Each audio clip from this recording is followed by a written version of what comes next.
Hello everyone, this is lecture number 3 and we're going to cover UV mapping in Blender. UV mapping is a ubiquitous term for 3D work, and it's where you take a 3D model and you convert it to 2D space, flatten it out, I guess you could say. So you can create a image or some sort of texture or material to make the surface look like whatever you're trying to make it look like. I have some examples pulled up here. Uh, this is a Wikipedia article on UV mapping that kind of talks about it from a technical standpoint. UV mapping will allow you to add, whatever sort of colors and patterns and textures you want to your 3D models for 3D animation or games or anything that uses 3D models as an asset. So here's a pretty good illustration of what UV mapping is. You take the 3D model and you flatten it out into a 2D shape or a collection of 2D shapes, because you can't always take one flat 3D model and turn it into a UV map. It's sort of like if you're skinning an animal or creating some sort of a garment. It's made up of different flat pieces that are sewn together at the seams. So UV mapping, you also have seams. So the seam here is at the top, and then whatever edge this is, I guess here, somewhere in the Pacific Ocean, there's a seam, and then the top. All right. So here's another article, something more related to what we're doing. And you have a 3D character, and the character is broken up into sections and flattened out. So this will allow you to create some sort of image to apply to the character, a texture or material. And yeah, well, the rest of it is not helpful, but this is helpful, right? It gives you kind of a visual image of what we're doing. So let's get started doing that in Blender. So UV mapping is one of those things that can be sort of, I don't know, challenging, I suppose. A lot of times people have a hard time with it and don't really like doing it because it can be sort of, especially if you have a really complex model. If you're doing something like a cylinder or a cube or something sort of primitive shaped, it's not too bad. But if you're doing a character or something more complex like a vehicle or just a really complicated prop, it can be quite tedious and annoying. So if I have a 3D model and Blender, if you don't already know, I'm not sure if I covered this, has these different sort of these different layouts depending on what it thinks you might want to do. So it kind of already has the UV editing workspace laid out for you.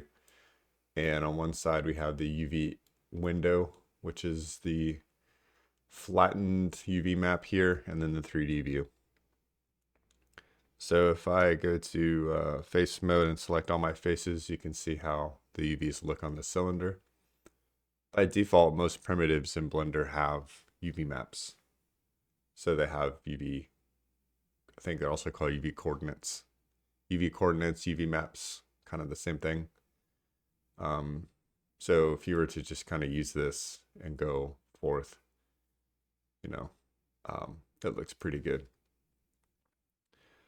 Now when you're starting to UV map something that's handy, that can be helpful, is to create some sort of image to make sure that when you're laying it out, it will receive a material well, and it looks even and proportional, and everything is facing the right way. So how you do that is on your object. If you go to this little icon here, checker ball, this is the material. So this allows you to add materials to your objects. And a material, if I click new, and then I'm going to name this UV. A material is just a collection of images and attributes and properties that recreate some sort of surface quality. So you have color here, which is just the color of the object, but there's also metallic specular roughness, which is how shiny it is or how not shiny it is. Normal, bump, alpha, all these different settings here. So we're not going to get too much into materials. All we need to know is just base color. So I have UV on there. I'm going to go back to UV editing, and in the UV window at the top, I'm going to click new. It's going to create a new image, and I'll call this UV color. The size is okay. For blank, we're going to switch it to color grid, and then click OK. So you get this nice colored image, which kind of can help you see how well you're UV mapping your object. And go back to materials, base color. I'm going to choose an image, and I have the image already in my Blender scene. So I'm just going to click on this and choose UV color. And it's on the model, but by default, Blender doesn't render textures in the viewport. So you'll have to go to the top, and you have to do this for both this view and this view. A way to get around it is you can sort of make your own. So in layout, you can make your own kind of UV editing thing. If I were to just grab the corner and pull it, and I can go here and switch this to UV editor. I can kind of create my own, but if you don't want to do that and switch back and forth between the two, you do need to do this for both. So what you do is you come over here, and if you use the middle mouse button, you can sort of scroll the bar over, and these are your different rendered views. So I'm going to go to the viewport shading options and click texture, and that will allow me to see textures in my scene. I actually also like to do matcap because it just shades it nicer. So this is how the image appears on my objects with the current UVs, which looks pretty good. At least the top and bottom look pretty good. The sides, a little stretched on the sides, right? Yeah, see how you need to put it back on, which I'm going to do really quickly. Matcap. All right. So once you start modeling, it does affect the UVs. So if I put an edge in here and I start moving, you can see how quickly your UVs can get disturbed, right? And so hold on. I guess apparently I can only do like one thing at a time mentally.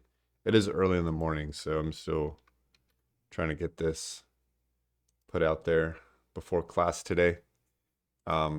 Anyway, so you can see when you start adding, modeling detail into your models, it does start to disturb your UV map.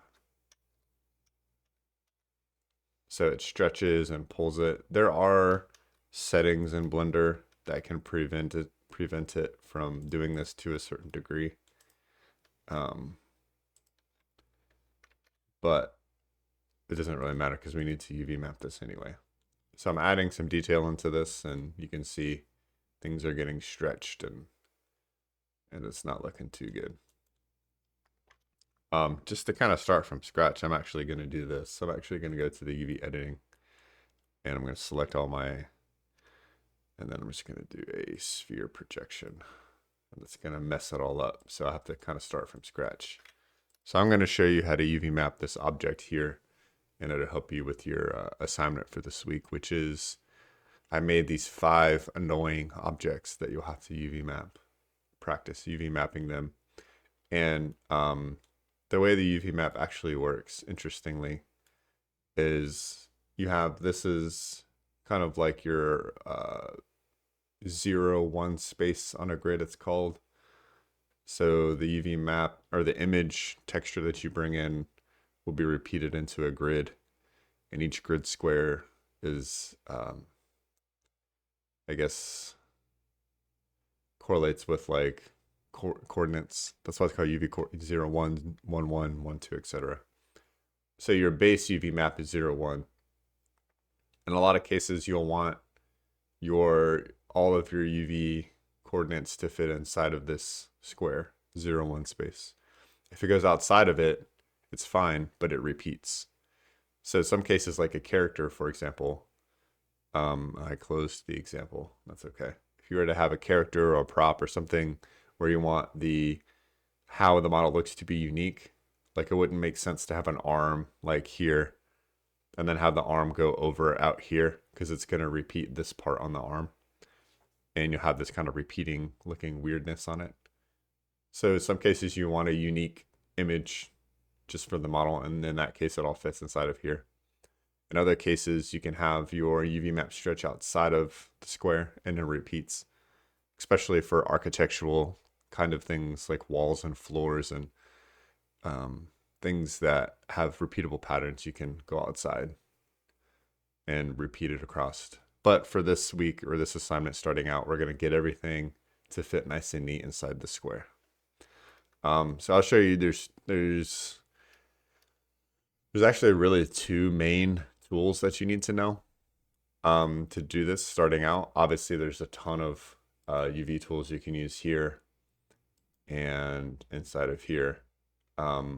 But for simple stuff, you only really need to understand two things in order to UV map effectively. And then once you're comfortable, obviously you can do some more advanced techniques here.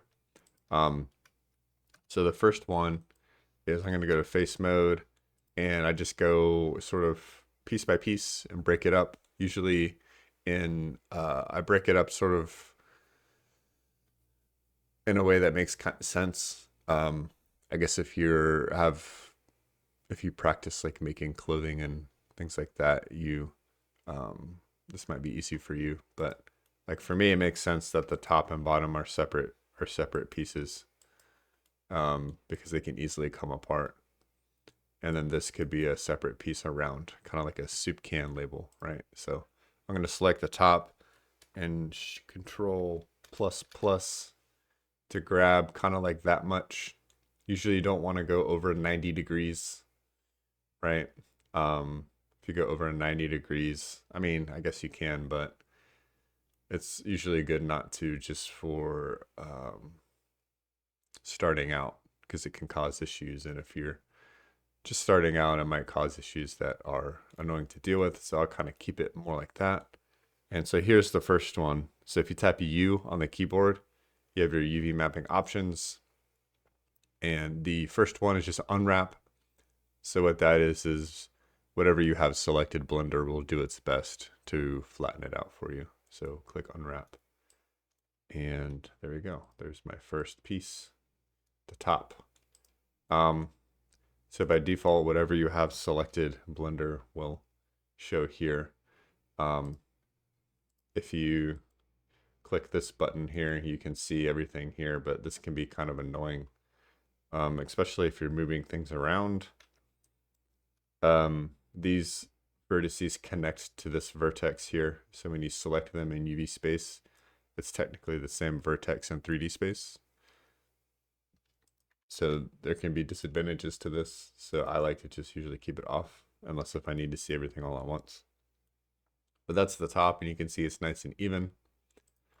And I'll do the same thing for the bottom. So I'll select the bottom, Control ++, and then tap U, and then unwrap, and then this bottom section is done. And I'll just kind of pull it down. And then the side here. So the sides are all one continuous piece, obviously, and it's connected, right? It wraps all the way around. I can try to unwrap this, but let's see what it does. And I have to grab these edges here, so I'll just do a Control+. So I have all of that. Now if I tap U and unwrap, it gives me this kind of thing, which is this kind of weird, like top-down projection.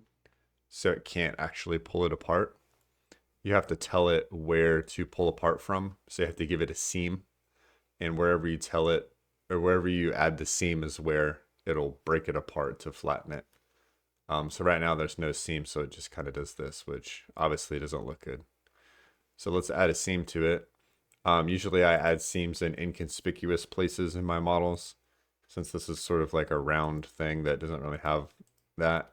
It doesn't matter too much where it goes. So I'll just select these edges here and then right click and do mark seam. And then I'll go back. Oops, I accidentally extruded it. Control Z. Yeah.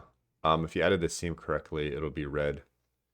And then I'll go back and select the rest like this. And then tap U and then unwrap. And you can see it unwrapped it. But it looks kind of wonky. So we can work on fixing that. One thing to remember, if you have kind of curved edges like this and like this, see how that's kind of curved a little bit, you get this kind of result here. There are ways to straighten this out perfectly, and if you want to go do that, you can do that. But for this assignment, I don't think any of your starter objects have anything like that. Maybe it does, but I wouldn't worry about it for this assignment. That's more of a thing for like later on. So the goal here is just to get the pieces to sort of fit as best you can in here in this UV space. And it's upside down. You can see, gotta rotate it 180. So the shortcuts for UV edit window is the same as the 3D view. So R is rotate, G is move. So you can see it looks even. The numbers are even. They're a little, I mean, they're sized correctly. It's a little uneven. This is that weird curve issue that we kind of talked about before, which you can straighten out, but I wouldn't worry about it for now. Just try to get it UV mapped well. I'm going to select all, so I'm going to tap L and just, and just select everything. Let's see what we got here. So usually you want to fill as much of the space as possible while maintaining a reasonable proportion. So I'll show you what that means here in a second. Let's see, move that in there. S, boop, G, S. S is scale, by the way. L, G, kind of move that over. So you can see I have these in here. You know that the resolution is even when the size of, I guess, the image on the model is pretty even. So this is pretty good. The letters are a little smaller here, which means there's a little more resolution on top than there is in the signs. Sometimes that's okay if it's like the bottom of a model or a place on the model that whoever's looking at it won't really see.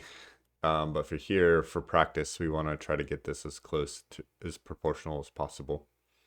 Also, since this is so long, it takes up a lot of the square lengthwise, which make it a little bit tricky to get it to fit in here. So you're gonna have to play this game of can you get away with a little bit of stretching to fit in the square and keep everything proportional. Usually for me, I kind of accept a reasonable amount of stretching if I can get it to fit in the image. Getting things to fit in the image is always good because the more space you use here, the more resolution that you end up using. Which more resolution means more detail. So if you stretch it up a tiny bit and kind of move it up, you start taking up more space, as you can see. And then if you look, you can see the letters are a little stretched. So if I stretch it up a lot, you can see they get kind of stretched quite a bit. A little tiny bit of stretching like this would probably be okay. It's not too bad. It's obvious that it stretches a little bit. The top looks good. But if you were to make some sort of image and you could correct the image in a way, it's so little that the image could be corrected to fit nicely. And it's sort of worth it to have this space filled nice and tight. So the goal for this assignment is for take those 5 objects and UV map them so they fit nice and evenly inside of the square. And you want to look at the model, make sure the letters are about the same size. You know, it doesn't have to be perfect. So it doesn't have to be exact, but it has to be close, right? And then you want to make sure that you're taking up a reasonable most of the space here, taking up a lot of the space. So you don't want too much empty space. So let's do something that I think would not be good. So let's say I had this like that. And then I had something like this.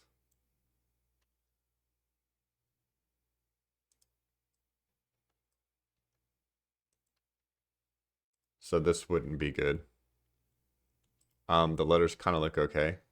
These are a little big, but I guess even if they weren't, let's actually scale them up a little bit so they are even. Right, so now they're really close, pretty even. This is a good proportional, evenly UV mapped object. But the problem is that there's so much empty space here not being used. None of these pixels here are being used. This is probably a good like 40% of the image and the amount of pixels not being used. In like a rendered animation, it might not matter as much besides just not having as much detail and resolution. But in games, it's very important to use the space because if you're using these pixels or not, the game is still rendering it and it still counts toward the, I guess, computing resources needed to run the game. And with games, you're always playing the balance of making it look good and rendering smoothly. So in this case, you really want to make sure that you're using all the pixels that you're computing.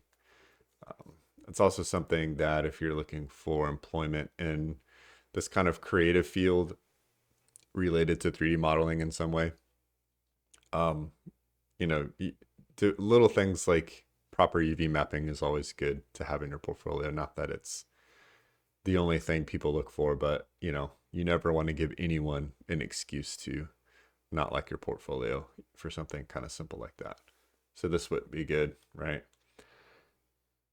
And then likewise, I'll show you another kind of example of something that to watch out for. So if I have these, oops, maybe these are up here, and then I take this and I scale it up a bunch to take up all of this space here.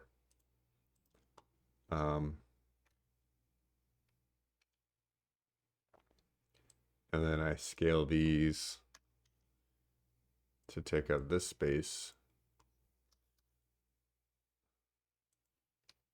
So space-wise, this is probably pretty good. But if you look at the image, the stretching is a little too much.